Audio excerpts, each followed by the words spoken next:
In this video, we are going to see how to perform backup and restore on super billing.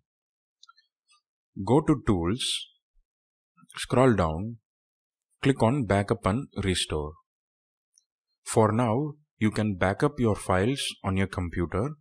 Backup on Google Drive is coming soon and under development. Now, to backup on your computer, click on this Backup on Computer button and give the backup a file name.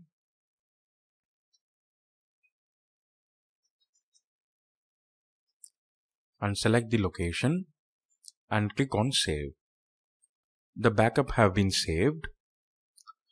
Now, if you switch your computers or you have lost your data, you can always restore by clicking on Restore button and selecting the backup file that you have saved earlier and click on Open. Now the backup has been restored. So we recommend you to save frequent backups, so in case of any data loss, you can restore them at any time.